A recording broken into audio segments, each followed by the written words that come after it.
Break na tayo. Ano? Sabi ko, break na tayo, Faye. Jiro, pagod ka lang siguro. Faye, hindi ganito ine-expect kong magiging first relationship ko. Ah, ano bang mali sa ginawa ko? Faye, una sa lahat, nawalan na ako ng kontrol sa buhay ko. Parang ikaw na lang yung lagi nasusunod sa buhay ko. Pinoprotektahan lang kita, Jiro. Pinoprotektahan o sinasarili mo ako? Hindi ka ba sa akin, Jiro? Sa'yo ako, Faye. Pero kailangan mo magtiwala sa akin. Takot lang akong mawala ka. Sa sobrang takot mo, di mo na napapansin kung okay pa ba ako. Jiro, please. Huwag mo sa akin gawin to. Sorry, Faye. Pero this is the last time magkikita tayo. At umalis na lang ako sa harap niya. Bobo ko din eh. Nakalimutan ko na mag-classmate nga pala kami ng ilang buwan pa. E di makikita pa rin kami kinabukasan. Pero na-surprise ako kasi ang ine-expect ko kukulitin niya ako pagka-uwi ko nun. Pero ni isang chat wala akong natanggap. Tinanggap niya ba na ayoko na sa kanya? O nasaktan ko siya ng sobra-sobra? Ako tuloy ito nakaka-feel ng guilt. Pero inisip ko na lang na tama yung desisyon ko. Na gusto ko na maging malaya. Kinabukasan, pagpasok ko sa school, ini-expect ko na absent si Faye. Since nakipag-break ako sa kanya. Nagulat na lang ako at nakaupo na lang siya dun na parang walang nangyari. Alam niyo yun, yung normal lang talaga. Napapansin ko kasi sa iba kapag broken, minsan tulala.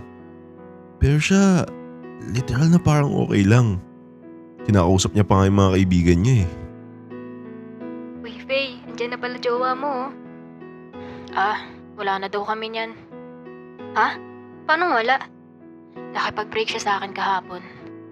Kung makapag-usap yung dalawa, akala mo wala ako sa paligid nila eh. Jiro, totoo ba na wala na kayo? Oo. Ba't parang normal lang sa inyong dalawa? Oo nga no.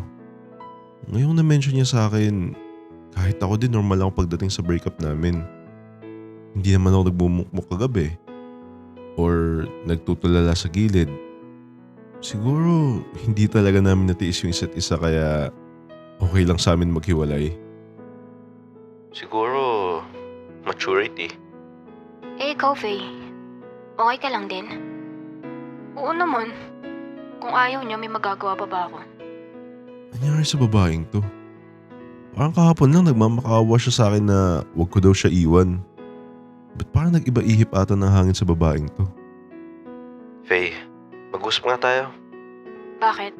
Kala ka ba wala na tayong need pag-usapan? Uy, comeback na agad? Bilis parang nagtampuan lang Mamaya, after school antay mo ako sa labas ng gate. Wala naman ako intensyon makipagbalikan sa kanya. Kaya gusto ko siya kausapin kasi gusto ko lang malaman kung okay lang ba siya. Or nagpapanggap lang siyang okay. Parang may something kasing di ako mapakali kapag nakikita ko siyang ganyan.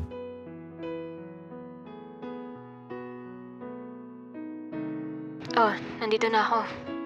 Ano gusto mong sabihin? Nagmamadali ka? Siyempre, uwian eh. Bakit parang normal lang sa'yo?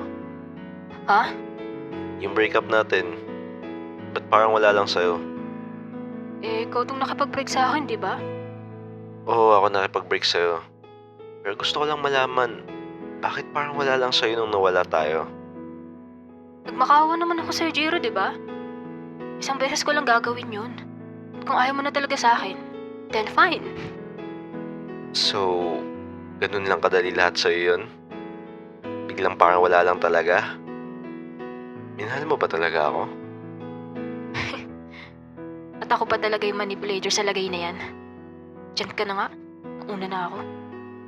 Bigla siyang naglakad palayo sa akin. Hindi niya sinagot yung tanong ko sa kanya. Hindi ko alam kung ano naramdaman ko sa sarili ko. Kasi totoo naman na ayoko na sa kanya. kanina parang wala naman naramdaman na masakit sa akin. Pero yung mga sinabi niya sa akin, parang sobrang sakit kahit ako yung nakapag-break sa kanya.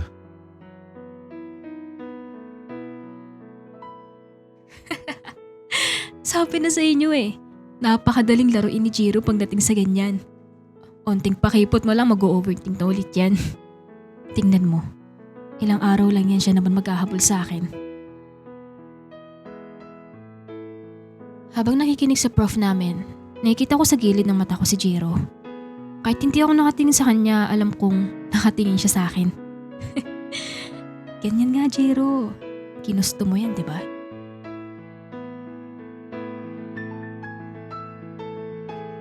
Nakakainis. Alam kong ako yung nakapag-break sa kanya. Pero bakit parang siya yung panalo? Lumalabas na ako pa yung mukhang ewan. Tapos habang siya, parang wala lang. Lalo ko napipikon tuwing nakikita ko siyang masaya.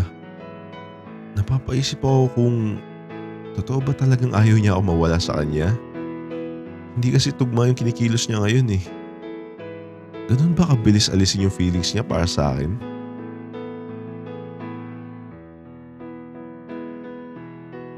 Nakasalubong ko si Faye kasama yung mga barkada niya.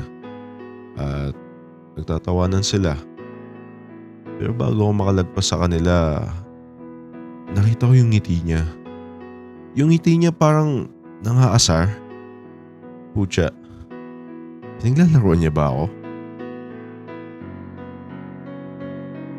Oo, Jiro. Nakita mo rin, no? Kahit saglit lang, pinigyan kita ng dahilan para isipin mo ulit ako. Wait, may dadaanan lang ako. Sakto. Dadaan siya sa may hallway na madalas naming tambayan dati. Baka sakaling nandun siya. At hindi nga ako nagkamali. Nakita ko siya doon. Uy, dito ka din? Ano na namang trip mo? Ano kasi dadaan lang ako dito. O ngayon, Ito naman ang init agad ng ulo. Siguro miss mo na ako. putya naman, Faye. Ano bang gusto mong mangyari? O bakit? Ano bang ginagawa ko sa'yo? Bawal ba makipag-usap sa ex? Akala ko ba ayaw mo mawala sa'yo? Tapos makikita ko na lang na parang wala lang sa'yo nung nakipag-break ako? Tapos ngayon, makikipag-usap ka sa akin ng ganyan? Ano bang problema mo, Faye? Anong gusto mong gawin kung magmukmuk ako kasi nakipag-break ka? Ang sa akin lang, naguguluhan ako sa kinikilos mo. Hindi pa umaabot ng 1 linggo yung breakup natin pero parang wala lang sa'yo ah. Minahal mo ba talaga ako? Bakit mo tinatanong? Gusto mo makipagbalikan, no? Okay lang, gets ko naman kasi ako na to eh. Hindi siya nakapagsalita. Kita ko sa mga mata niya na naguguluhan siya na parang litong-lito kung ano yung isasagot niya. Oo, gusto ko makipagbalikan.